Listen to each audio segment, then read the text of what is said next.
guys, Lindsay with Connection Church here, and I am bringing you Exodus 15:22 through 27 here, just the end of it, and then chapter 16 as well. And this ending of 15, so they've crossed the Red Sea on this dry ground, and they are 3 days into this desert, and they haven't found any water. And they finally come to a place of Mara, and the water is bitter. And the people complained and turned against Moses. "What are we going to drink?" they demanded. And so Moses cried out to the Lord to help, and the Lord showed him a piece of wood. And Moses threw it into the water, and this made the water good to drink. So this is only 3 days that they've been in the desert after they walked through the Red Sea, and we're already starting to complain about having to leave Egypt. So then we go into chapter 16, and they are 1 month after leaving Egypt at this point. And verse 3, again, they start complaining. It says, "If only the Lord had killed us back in Egypt," they moaned. "There we sat around pots filled with meat and ate all the bread we wanted. But now you have brought us into this wilderness to starve us all to death." And guys, for this part, I'm going to kind of be jumping through the verses. The version I'm reading is the New Living Translation.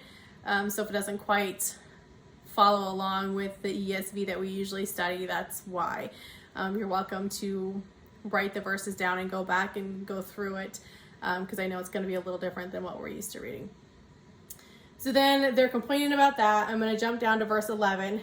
"Then the Lord said to Moses, I have heard the Israelites' complaints.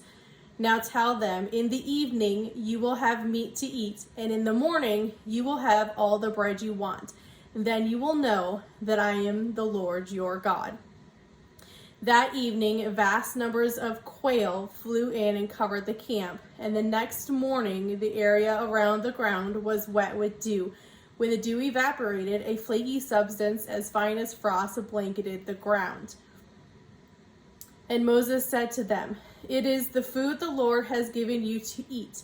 These are the Lord's instructions. Each household should gather as much as it needs. Pick up 2 quarts for each person in your tent." And then skipping to verse 19, Moses told them, "Do not keep any of it until morning." But some of them didn't listen and kept some of it until morning. But by then it was full of maggots and had a terrible smell. Moses was very angry with them. After this, the people gathered the food morning by morning, each according to its needs.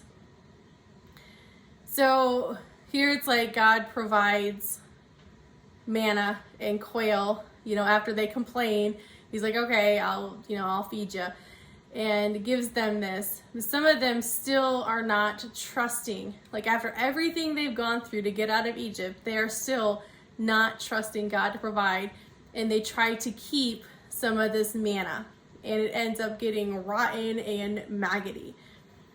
Ew. So then I'm going to jump down to verse 26 here. And it says, "You may gather the food for 6 days, but the 7th day is the Sabbath. There will be no food on the ground that day." Some of the people went out anyway on the 7th day, but they found no food. The Lord asked Moses, "How long will these people refuse to obey my commands and instructions? They must realize that the Sabbath is the Lord's gift to you.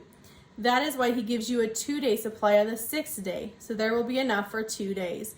On the Sabbath day, you must each stay in your place. Do not go out to pick up food on the 7th day." So right there, he's like, don't do it. Do not go out and pick up food on the 7th day. I gave you 2 days worth on the 6th. Stay home.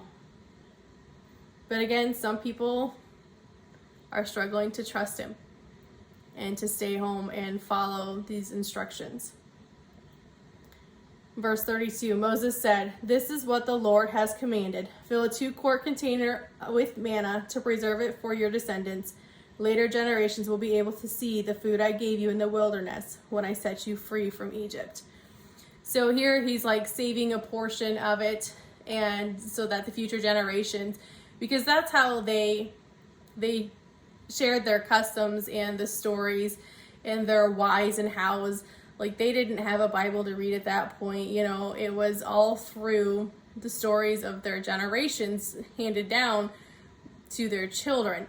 And so in this way, they're like, here is going to be evidence of this story that God provided this manna for his people. And for 40 years, the Israelites wandered the desert eating manna. And God gave them this, you know, for 6 days, 2 days worth on the last day there, for 40 years. Like, God provided for the Israelites. It's just amazing to me, like, after all the struggles that they went through to get out of Egypt, and, you know, going into the desert and complaining that they didn't have water, and then complaining that they didn't have, you know, meat and manna, and, you know, God providing these things, and then not trusting his word. And, you know, guys, God is going to provide for you, even if, you know, you don't feel like it.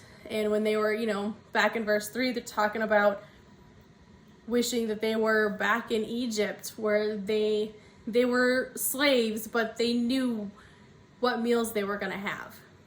You know, I know it's tough trusting in God that he's going to provide when you don't know what's going on, you know, and stepping out in faith and following his word and his commands.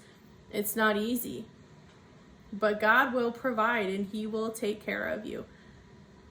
It's his promise. And he did it for the Israelites for 40 years in the desert, giving them manna every day, almost every day. Just something to think about. What's he, you know, trying to tell you to do that you're having problems trusting his provisions with? Have a great day, guys.